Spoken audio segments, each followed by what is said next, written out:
mbokk jullit yi asalaamaaleykum wa rahmatullah gannaaw ba mu amalee jongante bi mu baaxoo def tuddee ko yaatal mbindum alxuraan compagnie Serigne Seck Sénégal C3S mi ngi leen di yëgal ne dina amal cérémonie de remise des prix fukki fan ci weeru avril 2022 ci Grand Théâtre di bés bi muy génnee résultat yi bàyyeekoo ci jongante boobule bés nag C3S mu ngi ko tuddee Serigne Ndam Abdourahmane Lo di kilifa gu mag di ku nu ràññee ci tollu lislam bi bokkoon ci mag ñi àndoon ak Serigne Touba Khadim Rassoul invité d'honneur bi di waa kër Serigne Mor Diop nekkoon jàngalekatu alxuraan bu mag ca Ndar lauréat bi jiitu dina am 6 millions de francs CFA ka ca topp 5 millions 500 mille francs ñetteel ba 5 millions fukk ak juróom ñaari candidats yi des ku nekk ci ñoom dina jot ci neexal lu tolloog 300 mille francs CFA C3S mi ngi ko yëgal njiitu réew mi autorité yi kilifa diine yi ak képp kuy safoo alxuraanul karim mise en place 9 heures ku ci bëgg yeneen i leeral mën ngaa woote 76 751 43 42 wala 70 736 36 36.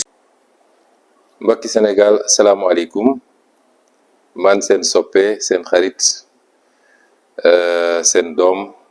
seen frère seen sœur Ousmane Sonko may def vidéo bu gàtt bi rek pour waxtaan ak yéen saafonte ak yéen yee salaat sama nammeel ci yéen xam naa ni nu ko raw ngeen ñu nammee fas yéene ci lu gàtt rek am lu ñu ubbi ci ay tomb ci waxtaan ak yéen waaye di ko doore ci féliciter encore une fois suñu gaynde yi suñu équipe nationale football bi ci bégal gi ñu bégalaat démb gannaaw bi ñu ko defee ñaari weer ci gannaaw ci Coupe d'Afrique bi mooy qualification bi nga xam ne mooy ñetteel ci lu mel ñu war a dem fi àdduna yëpp di daje wala li ci gën a fës ci wàllu football loolu ndam gu rëy la ci Sénégal gàcce ngàllaama di féliciter joueurs yëpp di leen encourager waaye di leen wax ni Sénégal kontaan nañu ci yéen di féliciter it staff bi ñi leen encadré waaye di tirer benn jàngat bu am solo mooy ñun Sénégalais bis bu ñu booloo nekk benn rek soo xoolee équipe bi munoo ci xam kuy Casamance wala kuy waa Diourbel wala kuy waa Matam wala kuy waa Ndar wala kuy waa Saloum de entraîneur bi ba ci footballeur bi gën a jeex loolu mooy Sénégal loolu lañ ñu bëgg a xañ nag ci at yi yëpp weesu te dara waralu ko lu dul politique waaye bu Sénégal yëpp daje amul waaso amul fii laa dëkk ñu bokk jëmukaay am gëm-gëm amul lu ñu të kon loolu jàngat la gu rëy waaye di féliciter it supporters yi kontaan nañ ci seen taxawaay mbir mi noonu la fi ngeen ko jàpp foofu la ndax fulla fayda ak jom mooy jox nit li mu war a am te wane ngeen ko dem ba mat sëkk yéen ak l'homme du match mbokk yi gannaaw loolu dëkk bi yëngatuwaat na en tout cas ñetti fan yi weesu yëngatu ci wàllu wax ak ci wàllu communication te li ko andi mooy li ñu rëccal mu law ci dëkk bi yëpp ak bitim réew ni ñoo ngi waaj a teg loxo ci Ousmane Sonko bi coow loolu amee ba léegi gis nañ seen taxawaay gis nañ seen dogu yéen waa askan wi rawatina ne yow ndaw mi gis nañ ngeen feddaliwaat seen yéene ci ñun ndax bari na ñoo xam ne jàppoon nañ ni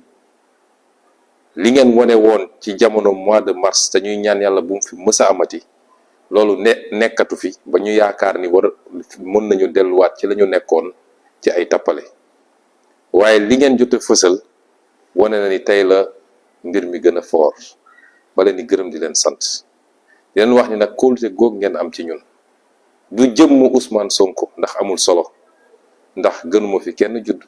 ëpp ma fi kenn alal wax dëgg yàlla foo natt rek nit laa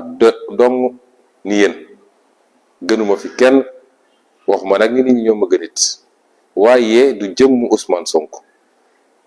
juróom ñaari at yi nga xam ne taxaw nañ ko ci géewu politique bi lañ leen andil ci wax ak ci jëf ci gis-gis ak ci yéene lañ leen andil ci yéene gi ñu am xeex ba nooteel gi nga xam ne ñu ngi koy dund ay siècle ba tey ji jóge fi ba alal réew ñi ñuy randal jóge fi ba dërëmu réew mi dellu si ci askan wi, ba suufa si réew mi nga xam ne ñu ngi koy jaay loolu dakk, ba ressources naturelles yi nga xam ne ñu ngi koy séddoo di ko pàccoo te Sénégal amul ci dara dakk. yooyu ak yeneen ak yeneen ak yeneen ñu andi te woon leen ci dogo gu mat sëkk, loolu moo tax ngeen ñi xeex, waaye du jëmm Ousmane Sonko. loolu nag nañ ko andee démb ak barki dem tey lañ ci gën a am dogu. ñu leen di gërëm ci confiance boobu, di leen feddiliwaat ni confiance boobu bu soobee yàlla fii leeg bakkan yàlla ñu koy bàyyil du ngeen toog ba ne am nañ ci déception. waaye mu am lu am solo, mooy lu andiwaat coow li, mooy nee nañu Ousmane Sonko wala Ousmane Sonko moom ci boppam def na émission ne leen si ñëw ma. am na nag lenn ci Sénégal yi essayé, lenn ay nit yu essayé nërmal xelu Sénégal yi naan leen dafa respecté wul institution yi moo tax mu bañ a signé. ma fàttali ni gis nga institution du ab nit boo mën a téye, du ab garab boo mën a laal, du ab bâtiment boo mën a teg sa loxo. institution benn entité bu abstraite la, benn mbir la, benn jëmm la joo xam ne jëmmoowul ci lu ñu mën a laal. waaye la koy jëmmal ñaar la muy yu am solo. ba ca njëkk mooy charte yi nga xam ne moom la réew mi tëral ne institution bi ci charte yi la war a doxee. ñaareel bi ko jëmmal mooy nit ñi nga xam ne teg nañ leen fa ne leen yéen a war a doxal institution bi, waaye dañ koy teg ci kaw charte yi nga xam ne ay loi la ak ay règlement yu ñu wote ba teg ko. bu ñu demee nag ba nit ña war a jëmmal institution yooyu, ñoom ñooy njëkk a joggati institution yooyu. dafay laaj ku ko mën wala ku ko sañ nga taxaw jàkkaarloog ñoom ne leen li ngeen di def tegut yoon. looloo andi situation bi ngeen gis, ndax ñaata yoon la institution bi jalgati samay àq ak samay yelleef. ma fàttali leen ci lu gàtt, débat bi sax bëgguma ñu teg ko ci waxu institution, parce que man gëm naa ni li ëpp ci magistrat yi ñu jub lañu, ñu dëggu lañ, ñu bëgg a def seen liggéey lañu. gëm naa ni foo dem di nga fa fekk lu baax, di nga fa fekk lu yées, di nga fa fekk lu tane. kon buñ ko tuddee institution judiciaire, dama ne magistrat yi nga xam ne seen loxo jot naa dugg ci dossier bi mu dooree ba léegi nañ ko doxalee teguwul ci yoon. ma fàttali leen ni bañ may njëkk a convoqué fekk man may député am immunité parlementaire, dama leen di fàttali rek parce que sénégalais léeg-léeg dañuy gaaw a fàtte, te ñoom dañoo yor seen communication boo xam ne dañuy essayer nërmal xelu nit ñi. ma fàttali bi ñu may njëkk a convoqué maa ngi yor immunité parlementaire, mooy bañ ma falee député ba pare askan wi moo ne député jox nañ ko kiiraay goo xam ne balaa nga koy convoqué il faut mu jaar fii ak fii ak fii. procureur jalgati yooyu yëpp ne waa section de recherche convoqué leen Ousmane Sonko, bu bañee ñëw dem leen jëli ko. loolu benn ci jalgati samay àq la. bi ma leen ne du ma ñëw fi leeg jaaru leen fi ngeen war a jaar, yéen yëpp yéen a teew le 8 janvier le 8 février ba ñuy yónni seeni alkaati ñu ñëw sama kër ba xeex bu métti am fa. ñaareel bi ñu ne dañuy yëkkati sama malaanu kiiraay, waaye jaar nañ ko ci anam goo xam ne kenn mësul gis ci lu toll ci ñetti wala ñeenti fan ñu ne def nañu procédure bi yëpp. assemblée nationale bi ko levé, assemblée nationale bi yëkkati sama malaanu kiiraay, composition bi dafa irrégulier woon ndax benn waa opposition toogu fa. waaye comme ñoom gisuñu woon lu dul luy tëj Ousmane Sonko, nañuy def ba jàpp Ousmane Sonko tëj ko, ñu jalgati règle yëpp ci njiitalu Moustapha Niasse, ñu ne teggi nañ sama malaanu kiiraay. loolu di ñaar ci jalgati biñ ko jalgati. gannaaw ba bañ ma convoqué ma jóg di dem tribunal, ñu ne ma ñoom ñoo may tànnal fan lay jaar par force. citoyen bu jóg yow kay soo convoqué nit toogal rek xaar ko, nee nga ko 9h, su ñëwul 9h nga ne ñëwul, waaye dinaa la convoqué waaye fii ngay jaaree par force. may leen du ma jaaree foofu, ndax lañ fa tegoon ci ay pièges ñëpp xam nañ ko, ne leen fu ma neex lay jaare. ñu jaay ma doole, jàpp ma keroog, gis ngeen li xew rond-point Jet d'eau, jàpp ma téye ma juróom benn fan ci loo xam ne jaay doole la, tegul ci yoon. bu dut woon yéen waa askan wi, justice boobu moo doon braawu pouvoir bi, braawu nguur gi, mooy doon loxo nguur gi, pour ñu sàkkal ma pexe tëj ma ci ay caaxaan yoo xam ne tegul ci yoon, muy beneen boo xam ne am na fi. noonu lañ ma jàppee di ma yee ay 4 heures du matin forcé ma dugal ma seeni oto yóbbu ma tribunal andiwaat ma yeewaat ma 4 heures du matin ci loo xam amu ci benn boo xam ne respecté na procédure. loolu yëpp ñu dund ko fi. balaa loolu am yéen ñëpp gis ngeen sama kër moom defe naa moom ak Ukraine ñoo yemoon, ñu jël ay chars de combat lu ne dem bloqué sama yoonu kër yëpp, samay doom di dund fitna boobu, samay waa kër di dund fitna boobu ci loo xam ne ñoom ñoo ma ko imposé. Sénégal yëpp teg ci bët, àdduna yëpp teg ci bët. ba ñu demee ba forcément ne léegi da ngay ñëw ñu déglu la, juge ba ne day def mandat de dépôt boobu ne day def contrôle judiciaire ci loo xam ne amul dara lu ko justifié woon. man dew ma fenn, man dama am yéene nekk président 2024, dew ma fenn ci àdduna, amul ku ma mun a génne ci réew mi. tey suñu yëkkati woon sama contrôle judiciaire taxul ma tukki, ndax sama sécurité man nekkul ci tukki. tey ji sama sécurité biir Sénégal la ne. kon amuloon dara lu justifié ñu def seen mesure boobu. ñu ne la naam dinañ ko nangu, ñu ne ma dossier bi waroo cee wax, waroo cee yëy yàbbi, waroo génn réew mi, waroo man leen d'accord. waaye boobu ba léegi lan la ñu gis ci dossier bi? may fàttali sénégalais yi nii, gis nga dossier bi yéen askan wi yéen a ko réglé, ndax dossier bi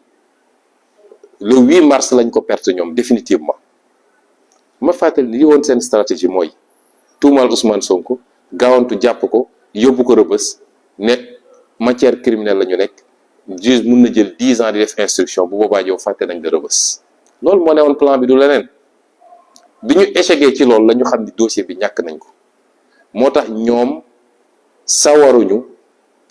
pour dossier bi ñu traité ko. su ma leen toppoon ci li ñu bëgg ñoom, dossier bi fële lañ koy teg naan le juge matière criminelle, le juge mun na jël tout son temps. ci diggante bi tere nañ ma wax man ci jamono jooju bis bu ne soo ubbee télé ñi ngi bàyyi ay sénégalais di génn di wax, di saaga, di xaste, di dugg ci joxe ay détails yu leen neex, déggoo juge wax ci. su doon ay sénégalais lambda rek sax, waaye ñi ma ko seqal ci seen bopp muy partie civile bi ak seen avocat, ñaata conférence lañ fi def, lu ne ñu wax ko ci dossier bi. ana juge, ana baro,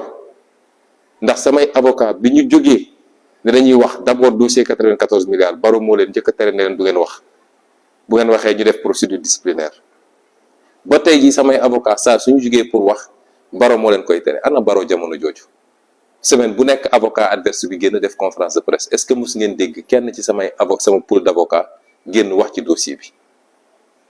télé yi ne ak rajo yi mel ni tuleeg male ku nekk di wax.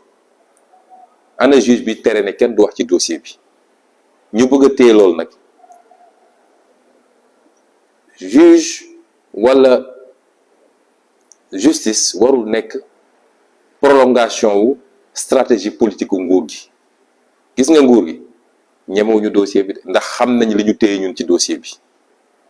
seen stratégie mooy bu ko kenn traité, nañ ko bàyyi noonu, Sonko tënk nañ ko, mënul def dara. bu ko defee nag ñuy wër di wax, di xaste, di saaga, lu ne ñu koy def. moo tax ma ne leen nag benn instant dootu ma leen nangut loolu. looloo andi sama sortie bi ma def temps yële. sortie bi nag dama cee wax lu leer, dama fàttali sénégalais yi yenn mbir. bu ma ca jógee dama ne maa ngi yor sama passeport, man maa bëggut a tukki ndax intéressé wu ma. ñi ma xam ñëpp depuis longtemps xam nañ ni man su may tukki sax dañ may forcer, farata moo mën a tax ma tukki. waaye man duma koo xam ne damaa sopp di wër di tukki. ñaareel bi may leen signétuma ndax niñ ma bëgg a këll-këllee, juge bi ñaata yoon la ko samay avocat bind ay bataaxal. benn yoon la ci mus a tontu, mooy gannaaw bi ma génnee ba def sama sortie, boobu la doog a tontu. yeneen yëpp musuñ cee tontu. te loolu nañ ci dellu si bu ñu duggee ci biir dossier bi. looloo andi woon wax ji. bi ma koy wax nag dama am lu ma ci jublu woon mbokk yi. la ma ci jublu woon mooy dossier bi il faut ñu traiter ko tout de suite et maintenant. dossier bi du lu ñuy téye. dossier bi du dossier bu compliqué boo xam da nga war a dem jëli ay témoins yu nekk bitim réew ak nangam déedéet. dafa jot ñu traiter dossier bi, vider ko, ñu xam fuñ jëm. ñoom nag ñoo ñemewut dossier bi, ndax nekk ci rajo yi di wax ak li xew ci biir bokkul de. am na lu bëri loo xam ne duma ko wax fii waaye buñ ci tollee di ngeen xam li ne ci dossier bi moo tax ñemewuñ ko. la may ñaan askan bi mooy bu kenn nangooti ñu téye dossier bi di ko laam-laame naan tey suba instruction bi jeex na daanaka. donc est-ce que justice waroon na toog xaar ba woon ma génn taper sur la table pour ñuy doog a yëngatu ndax diggante bi ma génnee ak léegi ci lu mat fukki fan juge bi déglu nañu mu war a déglu yëpp daanaka mel na man maa ci des. su ma génnul loon su ma waxutoon du leen woo il a fallu ma génn taper sur la table woo nañu beneen accusé bi woo nañu témoin auditionné nañu ñëpp ba mu des man kon ça veut dire que mënoon nañ ko def bu yàgg. man li ma bëggoon am naa ko mooy dossier bi na yëngatu. semaine passée bi ma samay avocat woowee ne ma jokkoo nañu ak juge bi wax nañu ak moom nee na nañu waxtaan pour xool kañ lañuy def sa audition dama leen ne du ñu génn semaine bi ndax maa ngi Ndakaaru lundi laa war a dellu Casamance waaye mën naa sax annuler sama billet bugguma ñu génn semaine bi proposer leen mardi mooy mardi démb bi su ma sañoon na ma déglu mardi boobu ñu avancé. dem nañu ba ci biir demewut noonu te li ko tee am ci juge ba la jógee waaye bi ñu demaatee ba ci biir ma ne samay avocat proposé naa leen semaine bii di ñëw le 6 ñu def audition bi ba tey amaguñ ci réponse waaye li am ba des mooy gis nañ ni juge bi ma ngay def léegi li mu war a def ci dossier bi ma ngay jokkoog suñuy avocat gisee nañu benn yoon ba waxtaan ba pare am na lu ñu tënk ci lu ñu war a doxal jàpp naa ni man la ma bëggoon ci dossier bi am naa ko. kon dégg naa seeni mbébét nit woowee na ma fu ne kilifa gu ne woo na ma nit ñu bari woo nañ ma doonte xam nañu lu waral sama taxawaay dégg naa seen mbébét boole kook li ma bëggoon man am naa ko mooy tey dossier bi mënatul yàgg ci loxo juge bi. jàpp naa ni sax ci fan yu néew dina ma déglu instruction bi bouclé wu ñu xam fu ñu jëm ak dossier bi kon jàpp naa ni amatul une raison pour que acte yi nga xam ne posé woon naa ko ma continuer ko. bu ñu defoon safaan wit ma téye fi ma téye rek ndax man bi may posé samay acte dama ko nattaat ko xam lu ma ci mën a fekk xam les conséquences parce que noonu la nit di doxalee noonu la kilifa di doxalee. lu ñu def rek pare naa ci ba noppi waaye comme li ma ci bëggoon am naa ko bu soobee yàlla semaine prochaine bu ma nee cëpp Ndakaaru incha allah la ma ci war a def yëpp naa ko def ndax ñun wàññi institution judiciaire taxu ñoo jóg. amuñu problème ak institution judiciaire amuñu problème ak magistrat yi waaye bu amee lenn ci magistrat yoo xam ne dañuy doxalee méngoowul ni ñu war a doxalee magistrat nag nit la dong. magistrat jox nañ ko cër torop waaye nit kese la comme man comme yow comme keneen day juum day tooñ day def naka sudul noonu donc su loolu amee dafay baax ñu ne ko attention ku bëgg ku respecter dëgg nag institution judiciaire noonu ngay def ndax loolu mooy dimbale justice muy xoolaat boppam di remettre boppam en cause. may wax nag ni bu dee woo nañ ñu te gëm naa ni ci bés yu gàtt la yéen samay soppe yéen askan wi jarul kenn di génn ndax audition kese la jarul kenn di génn naan maa ngi dem tribunal maa ngi def li dossier ba lañ ca yor nañ ko ba noppi. dossier bi dafa vide amul dara wax naa leen ko keroog ilaa yawmi diin gisuma ku mën a tëj Ousmane Sonko ci dossier bi ni mel amul. wër di xasteeg saaga moo fi des waaye dara amul ci dossier bi kon jarul di génn jarul di dem tribunal waaye rester mobilisé mooy fi ngeen teg seen tànk teg leen ko foofu te déglu leen ñu parce que fii la ñu ngi doxal yoon ñu dox ak ñoom ci yoon waaye buñ ñu buggee jaay doole ci lu dul dëgg li ma waxoon la résistance est un droit buñ la buggee jaay lu dul doole ci lu dul dëgg constitution moo la may nga résister bu boobaa la ñu war a wax ak yéen dinañ ko wax buñ ci tolloo kon loolu moo ne woon kàddu yu gàtt di leen gërëm di leen sant di leen wax ni soyez heureux vivez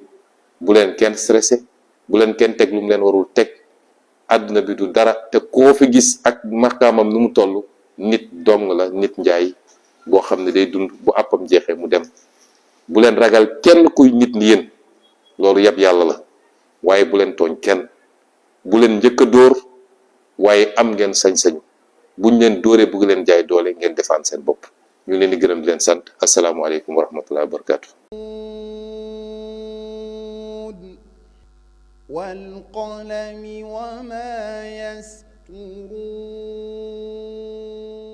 mbokk jullit yi asalaamaaleykum wa rahmatullah gannaaw ba mu amalee jongante bi mu baaxoo def tuddee ko yaatal mbindum alxuraan compagnie Serigne Seck Sénégal C3S mi ngi leen di yëgal ne dina amal cérémonie de remise des prix fukki fan ci weeru avril 2022 ci Grand Théâtre di bés bi muy génnee résultat yi bàyyeekoo ci jongante boobule bés nag C3S mu ngi ko tuddee Serigne Ndam Abdourahmane Lo di kilifa gu mag di ku nu ràññee ci tollu lislam bi bokkoon ci mag ñi àndoon ak Serigne Touba Xaadimu Rasuul invité d'honneur bi di waa kër Serigne Mor Diop nekkoon jàngalekatu alxuraan bu mag ca Ndar lauréat bi jiitu dina am 6 millions de francs CFA ka ca topp 5 millions 500 mille francs ñetteel ba 5 millions fukk ak juróom ñaari candidat yi des ku nekk ci ñoom dina jot ci neexal lu tolloog 300 mille francs CFA C3S mi ngi ko yëgal njiitu réew mi autorité yi kilifa diine yi ak képp kuy safoo alxuraanul karim mise en place 9 heures ku ci bëgg yeneen i leeral mën ngaa woote 76 751 43 42 wala 70 736 36 36